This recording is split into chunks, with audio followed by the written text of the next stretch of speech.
Pour des millions de partisans, tout commence le 24 juin 1947.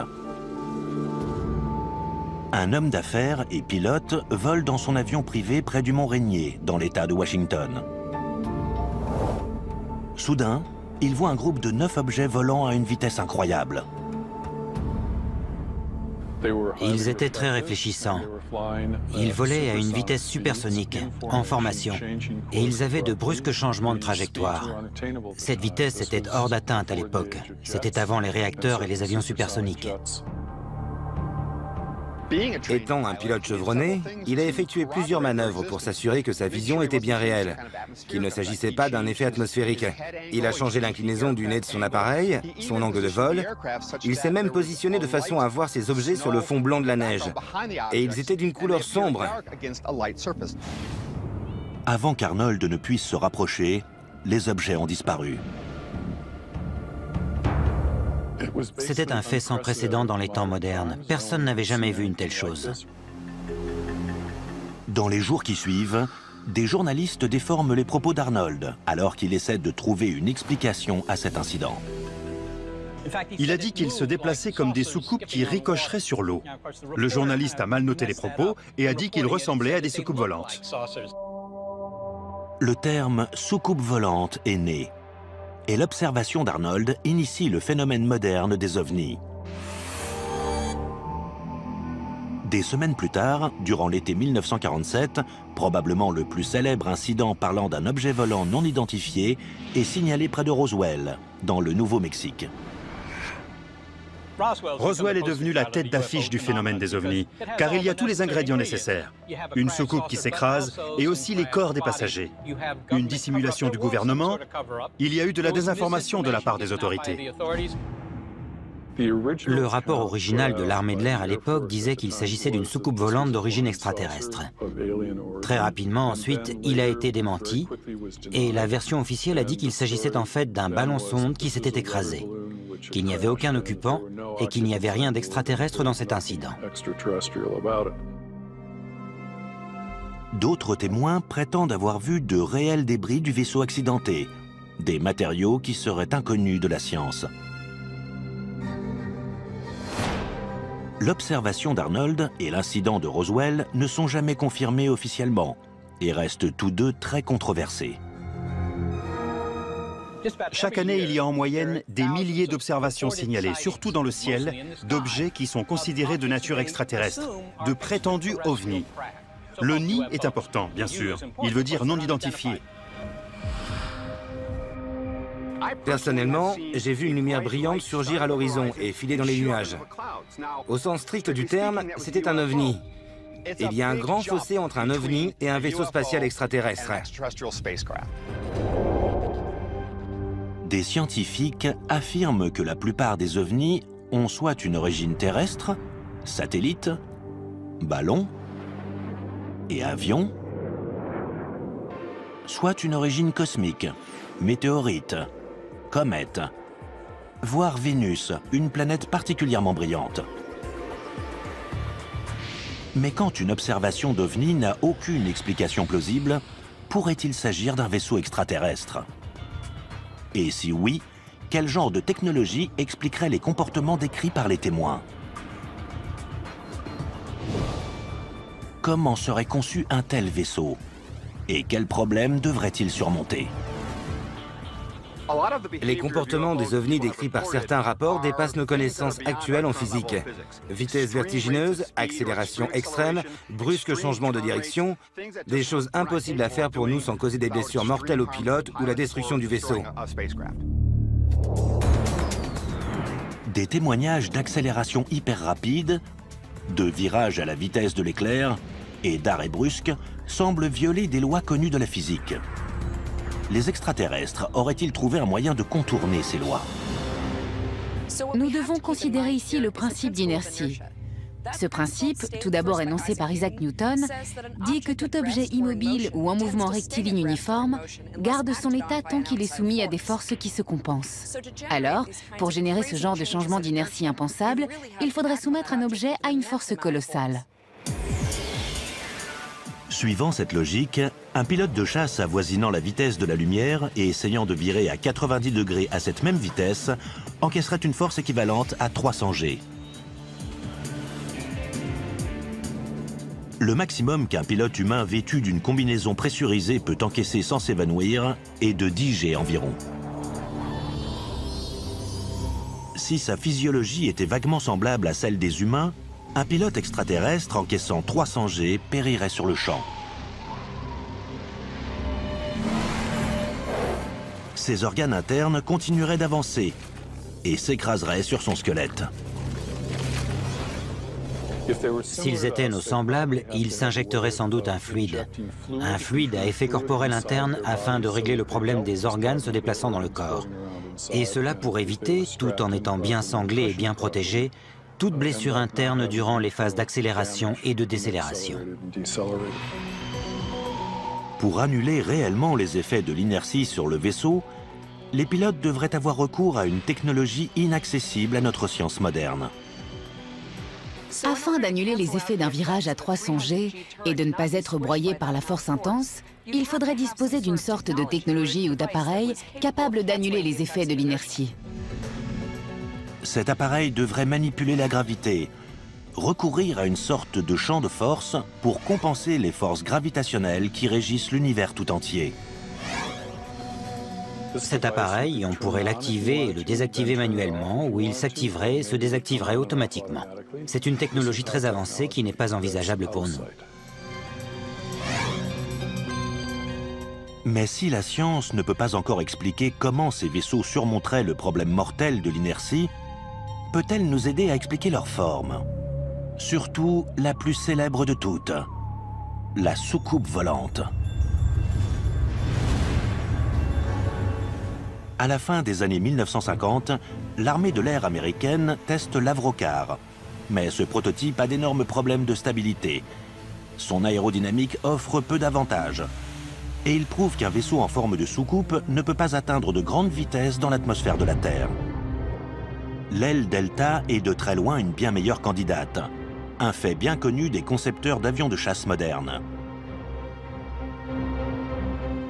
En fait, les observations d'OVNI décrivant des vaisseaux de forme triangulaire ont augmenté au cours des dernières décennies. Une tendance qui reflète l'émergence des chasseurs à voilure variable et même des ailes volantes, comme le bombardier furtif B-2 Spirit. Les formes observées ont changé au fil des ans, les plus récentes étant le plus souvent triangulaires. Alors, les récits des gens ont réellement tendance à refléter les avions les plus avancés de l'époque. Au-delà du mouvement et de la forme, toute tentative d'explication de la science des ovnis doit prendre en compte le facteur bruit, ou plutôt l'absence de bruit.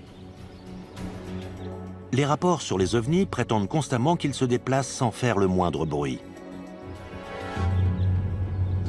Dans presque toutes ces observations, c'est une règle, il n'y a aucun bruit. Bruit que l'on devrait entendre pour tout engin volant à grande vitesse dans l'atmosphère de la Terre. Ce qu'il se passe, c'est qu'il y a ce qui s'appelle un bang supersonique. C'est une onde de choc spéciale qui se propage dans l'atmosphère et qui s'écoule derrière l'avion. Quand on est au sol, on entend cet énorme bang supersonique qui résulte de la différence de pression entre l'avant et l'arrière de l'appareil, tandis qu'il vole dans l'atmosphère. Un vaisseau alien pourrait-il, d'une façon ou d'une autre, annuler l'énorme onde de choc que génère une vitesse supersonique? La réponse réside peut-être dans la technologie en œuvre dans la dernière génération de casques audio à réducteur de bruit intégré. Il existe une technologie de réduction de bruit. On choisit un bruit nuisible que l'on souhaite ne pas entendre et on produit un signal artificiel inverse qui l'annule. Je ne connais aucune technologie capable de faire cela avec des ondes de choc. Annuler l'effet d'un bang supersonique qui déchire les tympans et secoue le corps demanderait sans doute une technologie très avancée. Et outre le bruit, que dire de l'invisibilité? Certains témoignages disent que les ovnis se volatilisent dans les airs tout simplement. Une technologie prometteuse en cours de développement pourrait expliquer un tel phénomène. Il y a une technologie qui pourrait modifier dans le futur la perception visuelle d'objets. C'est une technologie qui repose sur la déviation de la lumière grâce à des composites que l'on appelle des métamatériaux. Pour faire une analogie avec des films connus, pensez à la cape d'invisibilité des films de Harry Potter. Ces métamatériaux sont composés de substrats de polymère, d'or et de cuivre afin de forcer des lignes de champ magnétique à se courber autour d'un objet. La lumière est ainsi déviée autour de cet objet au lieu d'être réfléchie ou réfractée. Mais matériaux avancés, furtivité et maniabilité hors normes ne servent à rien si nos visiteurs sont incapables, en premier lieu, d'arriver sur Terre. Les chances que des aliens débarquent sur notre planète sont infimes. Mais au cas où, ça signifierait qu'ils ont résolu plein de problèmes, y compris en sciences des matériaux, pour lesquels nous n'avons pas de solution. Ils auraient une technologie bien plus avancée que la nôtre, peut-être même plus avancée que celle dont nous rêvons. Mais des scientifiques imaginent des technologies ingénieuses qui permettraient de surmonter le problème des distances apparemment infranchissables entre les étoiles. Notamment une source de propulsion tellement apocalyptique que nous verrions arriver des aliens à des années-lumière.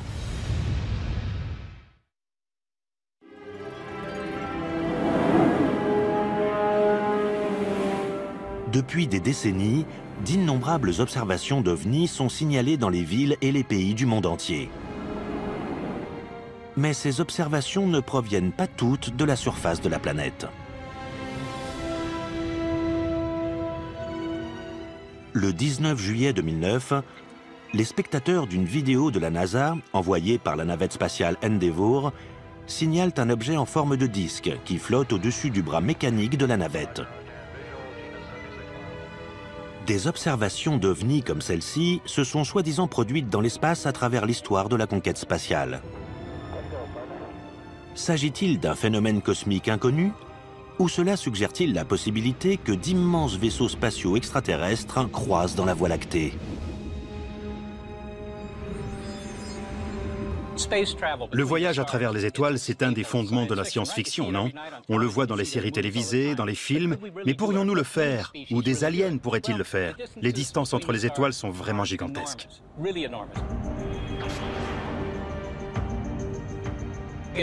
La physique n'interdit pas le voyage interstellaire. On ne peut pas l'écarter et dire que c'est absolument impossible. C'est juste que c'est très, très difficile. Parcourir la distance séparant la Terre et Alpha Centauri, notre étoile voisine la plus proche, à près de 4,5 années-lumière, n'est pas à la portée de nos fusées les plus puissantes. Si des aliens d'un lointain système stellaire arrivaient sur Terre, nous pouvons exclure le fait qu'ils voyageraient dans des fusées chimiques. Malgré l'impressionnante colonne de feu et de fumée que l'on voit au décollage d'Apollo, ces fusées-là ne vous emmènent pas bien loin dans le système solaire. Pour vous donner une idée de ce que représente une telle distance, notre sonde spatiale la plus éloignée de la Terre est Voyager 1, lancée en 1977. Elle vole depuis 37 ans à plus de 61 000 km/h et vient tout juste de quitter le système solaire. Si sa destination était Alpha Centauri, il lui faudrait 56 000 ans pour atteindre le système stellaire le plus proche. Pour se lancer dans des missions interstellaires d'une durée s'accordant à l'échelle de la vie humaine, environ 50 ans, il nous faudrait multiplier notre vitesse de déplacement par au moins un facteur 1000. Des scientifiques ont calculé la vitesse étourdissante de la lumière, près de 300 000 km/s. Un vaisseau spatial parcourant la galaxie devrait atteindre un pourcentage significatif de cette vitesse, même pour rejoindre l'étoile la plus proche. Le plus gros obstacle est le poids. Une fusée à propulsion chimique s'accompagne d'un énorme excédent de poids, car elle doit embarquer tout le carburant nécessaire à son périple. Nous avons calculé que pour atteindre seulement 6% de la vitesse de la lumière avec une fusée chimique, il faudrait une masse de carburant plus élevée que la masse totale de l'univers. Nous savons donc qu'il est absolument impossible d'atteindre une autre étoile avec une fusée chimique. Si des extraterrestres nous rendent réellement visite, ils ont résolu ce problème au niveau de leur vaisseau. En 2011, NanoSail D2, satellite en orbite de la NASA, déploie pour la première fois une voile solaire dans l'espace. La voile ultra-fine de 10 mètres carrés utilise la lumière du Soleil ou la pression des photons comme moyen de propulsion. Une des limites immuables de la propulsion d'une fusée, c'est qu'elle doit embarquer son carburant. Une voile solaire peut profiter des ressources dispersées naturellement, c'est-à-dire des photons émis par le Soleil qui peuvent servir à la propulser. De la même manière, un deltaplane peut voler son carburant en e-moteur, simplement en tirant avantage des ressources naturelles de l'environnement, à savoir l'atmosphère et les lois de l'aérodynamique.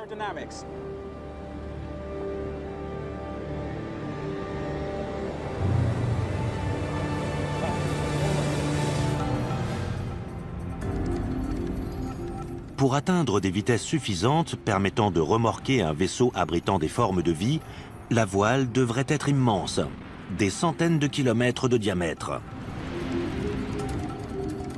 Et comme la pression des photons émis par une étoile décroît au fur et à mesure que la voile s'en éloigne, certains ont envisagé un rayon laser puissant pour fournir l'énergie à la voile.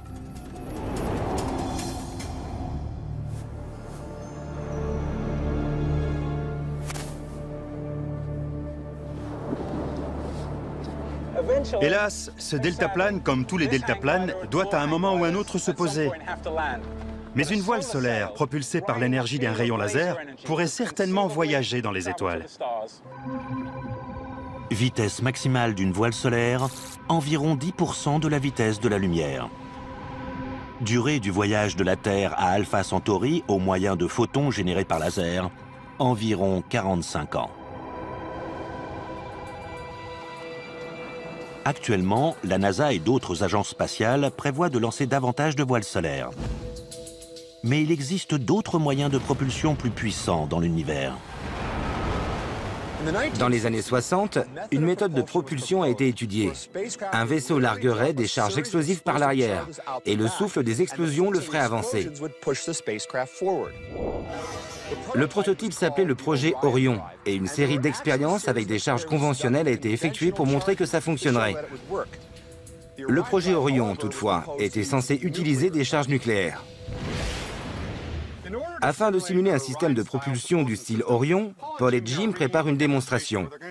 Ils placent une petite charge explosive dans ce baril et nous allons l'envoyer à 15-20 mètres en l'air. Nous allons calculer l'énergie libérée par cette explosion et la comparer à celle d'une charge nucléaire qu'on trouverait sur un vaisseau Orion.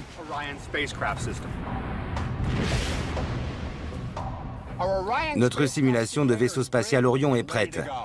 Nous allons faire sauter la charge explosive, envoyer le baril en l'air et comparer le résultat avec l'énergie libérée par l'explosion d'une charge nucléaire typique qui serait utilisée sur un vaisseau Orion.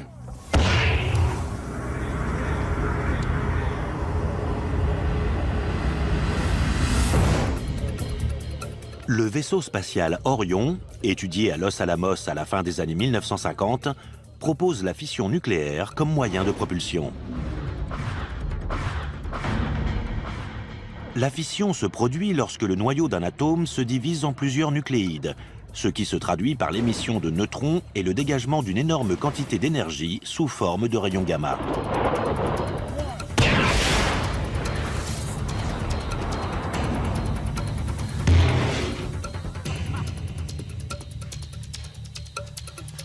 La charge explosive, placée dans ce baril de 16 kg, l'a propulsé à près de 18 mètres en l'air.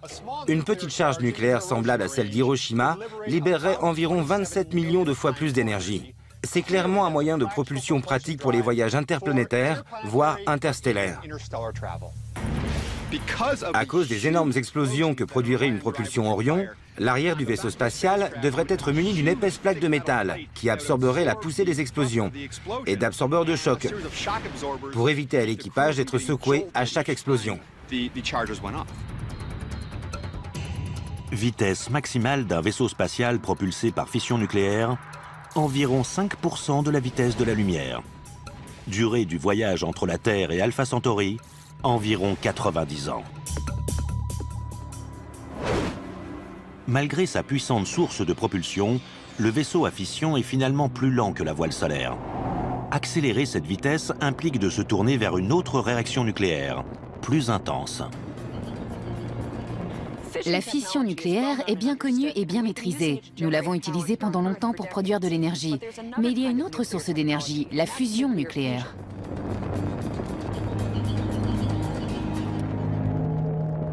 La fusion est la source d'énergie du Soleil. Dans le cœur du Soleil, les températures sont si élevées et les atomes se déplacent si vite qu'ils se percutent les uns les autres, créant de nouveaux éléments et libérant de l'énergie. Opposée de la fission, la fusion se produit lorsque deux noyaux fusionnent pour former un noyau unique, plus lourd. Il en résulte une énorme libération d'énergie. Un vaisseau spatial propulsé par fusion nucléaire est étudié dans les années 1970. C'est le projet Daedalus. Sa mission est d'atteindre l'étoile de Barnard, distante de 5,9 années-lumière. Au lieu de bombes nucléaires, le vaisseau a son système de propulsion par fusion à bord, dans une chambre de confinement. Le carburant d'un vaisseau de classe Daedalus consistait en des pastilles de mélange deutérium et d'hélium-3. Elles auraient été portées à fusion par ce que nous appelons des faisceaux d'électrons. Ce sont des électrons à très haut niveau d'énergie qui auraient percuté les pastilles de deutérium-hélium-3, entraînant leur fusion et le dégagement d'une énorme quantité d'énergie. Le concept de Daedalus exigeait de tirer 250 pastilles par seconde pendant plus de 2 ans. Le vaisseau spatial aurait pesé 55 000 tonnes, le carburant représentant l'essentiel du poids. L'excédent de poids d'un tel vaisseau serait élevé. Mais une civilisation avancée pourrait éliminer le problème en se ravitaillant en hydrogène durant son voyage stellaire. Le deutérium, ou hydrogène lourd, se trouve en abondance sur Terre, notamment dans l'eau de mer. Mais l'hélium-3 est un isotope plus rare. Dans notre système solaire, on peut en trouver sur la Lune et en vaste quantité sur Jupiter et Saturne. Des scientifiques ont proposé d'utiliser d'énormes collecteurs à hydrogène afin de se procurer l'hélium-3 nécessaire pour voyager dans le vide intersidéral. Il est donc concevable qu'un vaisseau propulsé par fusion nucléaire puisse se rendre dans un autre système stellaire et prendre de l'hydrogène disponible sur place pour faire le plein. Le vaisseau à propulsion nucléaire embarqué éviterait un énorme excédent de poids et atteindrait une vitesse qui permettrait l'exploration d'une étoile proche dans un intervalle de temps raisonnable. Vitesse maximale d'un vaisseau spatial propulsé par la fusion nucléaire, environ 15% de la vitesse de la lumière. Durée du voyage entre la Terre et Alpha Centauri, environ 35 ans. Les coûts faramineux, la logistique et même la politique envers les voyages spatiaux à propulsion nucléaire ont depuis longtemps conduit l'humanité à abandonner tous ces projets. Mais une société suffisamment avancée pourrait délaisser la propulsion nucléaire au profit de ce qui apparaît comme un impossible paradoxe. Voyager à la vitesse de la lumière sans se déplacer.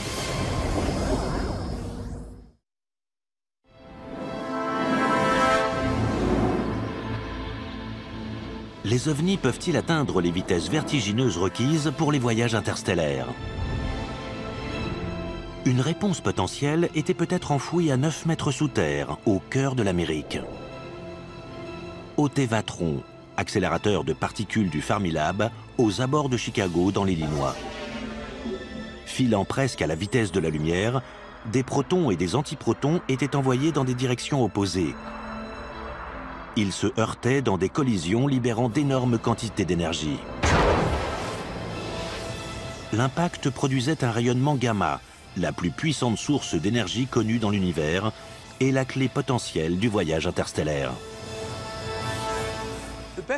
Le meilleur moyen de fabriquer de l'antimatière sur Terre est probablement d'employer la plus célèbre équation d'Einstein, E égale mc2, qui nous indique qu'avec une certaine quantité de matière, nous pouvons obtenir de l'énergie.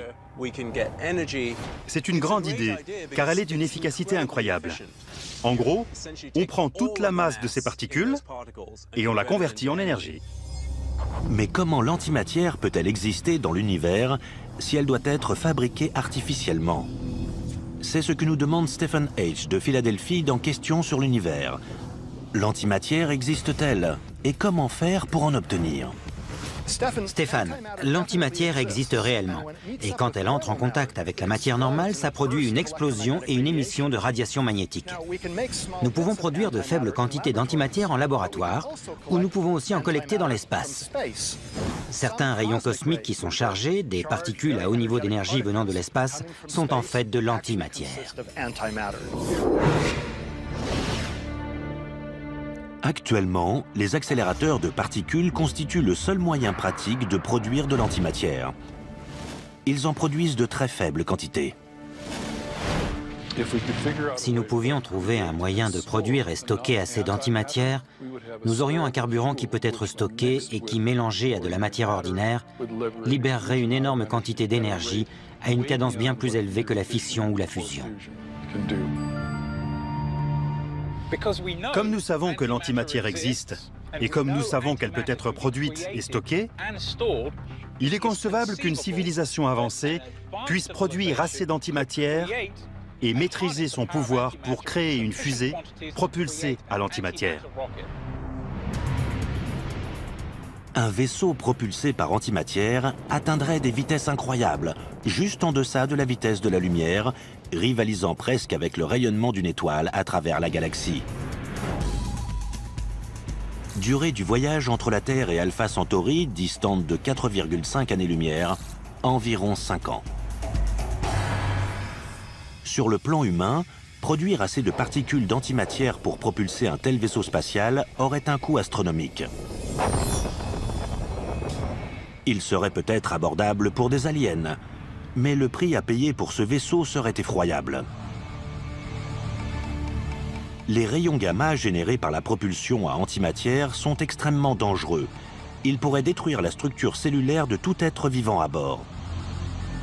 Le vaisseau devrait comporter un mécanisme de protection évolué pour garder l'équipage en vie. Et à des vitesses aussi grandes, il existe des menaces destructrices dans l'univers.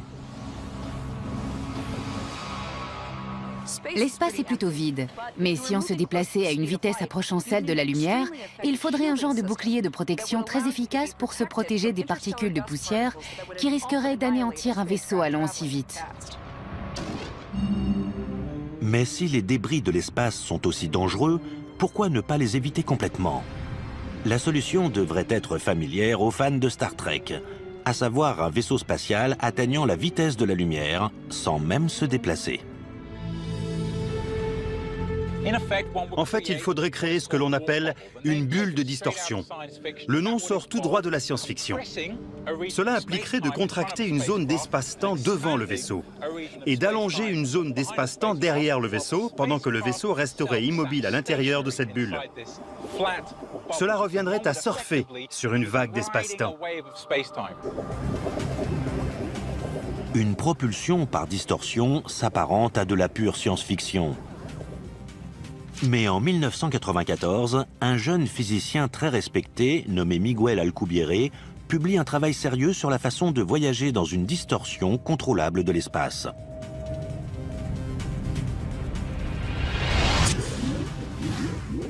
La solution du voyage dans une bulle de distorsion d'Alcubierre se heurte à de sérieux obstacles.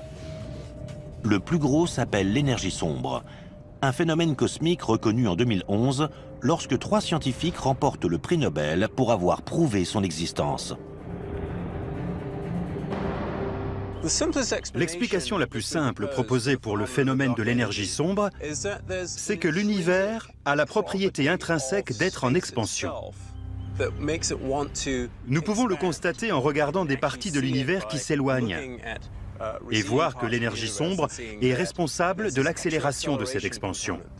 Mais ce n'est pas une source d'énergie que l'on peut conserver, comme l'énergie solaire ou d'autres types d'énergie. Et donc, il n'est pas inconcevable. Il entre dans le domaine du possible qu'une civilisation avancée existant quelque part dans l'univers ait appris comment maîtriser l'énergie sombre pour créer une forme insolite de propulsion. Un autre obstacle empêche la propulsion par distorsion. Le seul moyen connu de faire avancer un vaisseau spatial dans une bulle de distorsion exigerait de contrôler l'énergie intense d'un trou noir. Pour vous dire simplement, il faudrait arriver à obtenir un peu de matière très concentrée, extrêmement concentrée, à un niveau qui créerait un trou noir.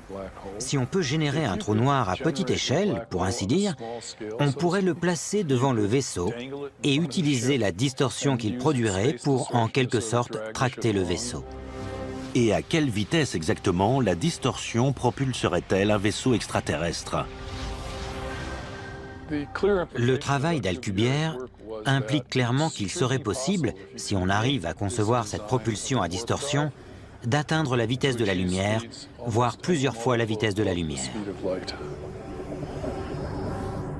Durée du voyage entre la Terre et Alpha Centauri à bord d'un vaisseau filant à la vitesse de la lumière dans une bulle de distorsion, environ 4 ans et demi ou moins, si l'équipage ne finit pas carbonisé avant. Un problème avec la propulsion d'Alcubierre, c'est que dans la bulle de distorsion, les températures seraient plus élevées qu'au cœur du Soleil. Ça fait chaud. Juste un dernier petit problème à régler pour avoir une chance d'arriver sur Terre. Qu'adviendrait-il si un tel vaisseau spatial alien pénétrait dans l'atmosphère terrestre, dans une bulle de distorsion et tracté par un trou noir? Ce ne serait sans doute pas la première observation d'ovnis de masse, mais probablement la dernière.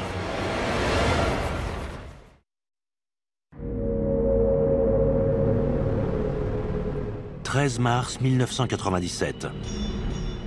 Des milliers de personnes voient un phénomène optique qui dérive dans le ciel d'Arizona. Des rapports qui signalent des lumières formant différents schémas géométriques à flux, ainsi que de nombreuses observations, au-dessus de Phoenix, d'un vaisseau de plus d'1 kilomètre de large, dont les lumières clignotent selon une séquence précise. Pour expliquer les événements de ce soir-là, les lumières dans le ciel de Phoenix étaient certainement des leurres thermiques, larguées par un avion de l'armée, associées à la propension humaine à imaginer une forme qui les relie. C'est l'explication la plus plausible des lumières de Phoenix. Beaucoup pensent que l'incident des lumières de Phoenix est la preuve tangible qu'un immense vaisseau extraterrestre est arrivé. Certains l'appellent même un vaisseau-mère. Le rôle d'un vaisseau-mère alien est fondamental dans les théories de visiteurs extraterrestres. C'est le seul moyen de parcourir les vastes distances de l'espace interstellaire. Je pense que le terme « vaisseau-mère » est apparu presque en même temps que le terme « soucoupe volante ». Il illustre la notion universelle voulant qu'on ne puisse pas voyager dans les étoiles avec un vaisseau à taille humaine. Il faut disposer d'un vaisseau gigantesque. Une analogie terrestre pertinente avec un vaisseau-mère, c'est le porte-avions. Un porte-avions parcourt de grandes distances sur l'océan, mais son rôle est de transporter des avions qui peuvent décoller et s'engager dans toute mission qui leur est assignée. Si le voyage vers la Terre est long, de l'ordre de plusieurs siècles ou millénaires, le vaisseau-mère serait bien plus qu'un simple transporteur. Il y a le vaisseau générationnel, ou arche spatiale, qui est un vaisseau géant, pour l'essentiel une sorte d'écosystème dans lequel des générations de passagers naissent, vieillissent et meurent durant le long voyage qu'il faut au vaisseau pour atteindre sa destination. Peut-être qu'avec une technologie comme la biostase, des passagers biologiques aliens pourraient être mis en sommeil et réveillés au terme du long voyage. Survivre à un tel périple signifierait aussi survivre à l'énergie destructrice propulsant le vaisseau. Solution logique de conception, un vaisseau-mère en forme de cigare est la description précise que donnent la plupart des gens signalant un ovni. Avec n'importe quel système de propulsion avancé, on voudrait placer l'équipage le plus loin possible du moteur à énergie. Une conception possible serait une forme très allongée et très fine, le moteur situé à une extrémité du vaisseau, et un ensemble de poutres le reliant au quartier de l'équipage le plus loin possible, afin d'éviter des lésions liées aux neutrons à haut niveau d'énergie, aux rayons X ou aux rayons gamma du système de propulsion. Si une telle arche spatiale était en réalité venue sur Terre, nous en aurions la preuve accablante et irréfutable. Ces technologies insolites de propulsion ont toutes une chose en commun. Elles irradient d'énormes quantités d'énergie. Et donc nous verrions arriver un vaisseau, comme un phare sur la côte, à des années-lumière parfois. L'émission concentrée de rayons X, de rayons gamma ou de particules subatomiques serait suspecte, car nous ne voyons pas cela dans notre environnement dans des circonstances normales. Au-delà de la preuve visuelle évidente, l'effet physique d'un vaisseau mère s'approchant aussi près de la Terre pourrait prendre la forme d'une terrifiante apocalypse. Si pour une raison quelconque, cette technologie ou ces extraterrestres ne pouvaient éteindre le moteur, ce serait catastrophique pour la vie sur Terre, car nous serions bombardés de neutrons à haut niveau d'énergie, de rayons X et de rayons gamma. S'il s'agit d'une version de la propulsion à distorsion, alors nous parlons de distorsion de l'espace-temps. Et mieux vaudrait ne pas trop s'approcher d'une énorme masse, y compris d'une planète. Des scénarios aussi catastrophiques sous-entendraient que des visiteurs aliens sont prêts à risquer leur vie dans un voyage interstellaire. Mais il y a peut-être un meilleur moyen.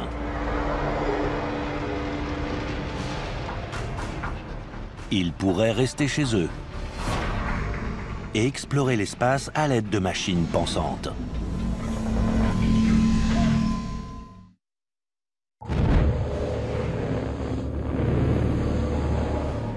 Pour beaucoup d'ardents partisans du phénomène des ovnis, l'événement de Roswell au Nouveau-Mexique durant l'été 1947 est une rencontre extraterrestre primordiale dans l'histoire humaine.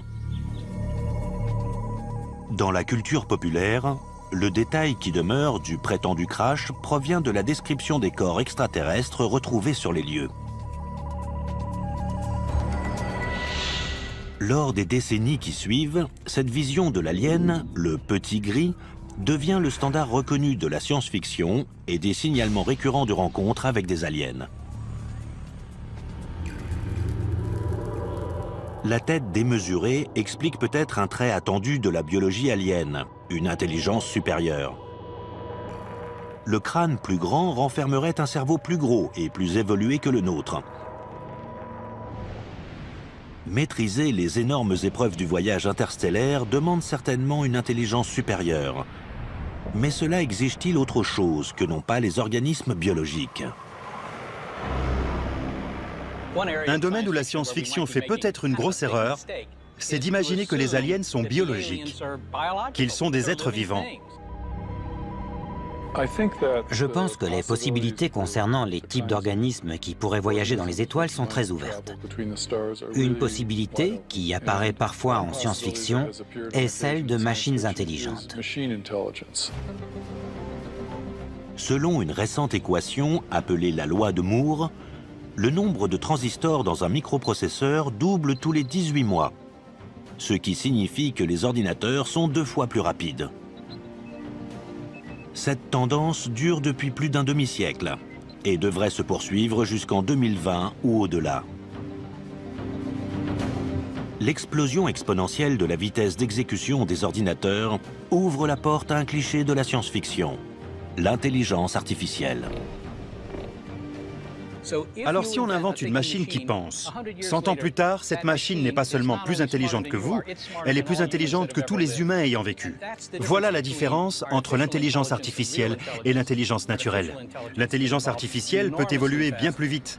Mais je pense que la forme d'intelligence artificielle que nous trouvons à la fois menaçante et prometteuse est le type d'intelligence artificielle qui pourrait faire ce que font nos cerveaux, qui pourrait penser comme nous. Au centre d'intelligence artificielle de l'université de Stanford, un futur peuplé de machines réellement intelligentes se profile rapidement. Certains obstacles sont difficiles à surmonter au niveau de l'intelligence artificielle. Primo, nous ne savons pas vraiment comment amener les ordinateurs à apprendre aussi efficacement que les humains. Les ordinateurs actuels ne sont pas assez rapides pour simuler le processus d'apprentissage qui prend place dans le cerveau humain.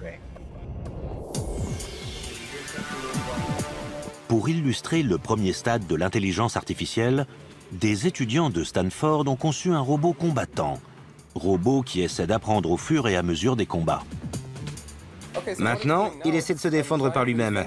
Il réagit donc à vos mouvements. Selon la façon dont vous maniez votre épée, le robot va s'adapter à votre geste et à votre comportement. Quelle est l'importance de ce type de robot sur la voie de la véritable intelligence artificielle, Thorsten? Nous prenons des méthodes d'intelligence artificielle, comme des méthodes d'apprentissage, pour les adapter à l'environnement du robot. Mais nous n'en sommes pas encore au stade où le robot pense vraiment.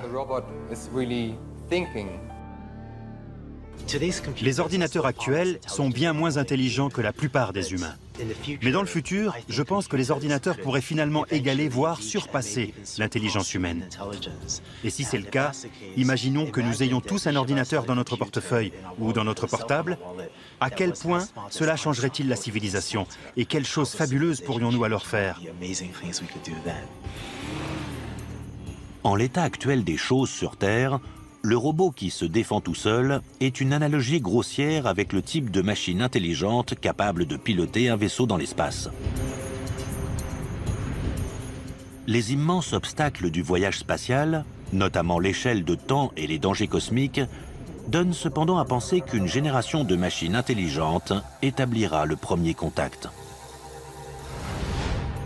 Honnêtement, si voyager à travers les étoiles arrive vraiment, il semble raisonnable de ne pas envoyer de créatures biologiques. Elles sont fragiles, elles ont une durée de vie limitée. Comme la NASA envoie des sondes spatiales explorer le système solaire avant d'envoyer des humains, notre premier contact avec des aliens arrivera peut-être par une sonde. Créatures biologiques ou super IA? Notre vision d'un extraterrestre ne restera que spéculation jusqu'à ce que le premier contact se produise.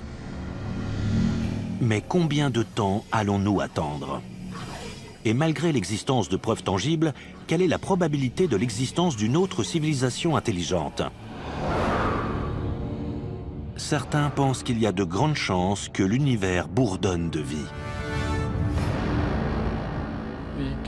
La galaxie existe depuis très longtemps. Le système solaire est là depuis bien longtemps aussi, mais la galaxie depuis plus longtemps. Et ces étoiles sont pour la plupart plus vieilles que notre Soleil ou notre système solaire. Alors il est possible que si d'autres civilisations existent, elles existent depuis plus longtemps que nous. Si elles existent depuis 100 000 ans, disons, il est fort possible qu'elles aient appris à communiquer à travers l'espace, voire à voyager dans les étoiles. Jusqu'à ce qu'un premier contact ait lieu, l'humanité va continuer à voir des ovnis dans le ciel.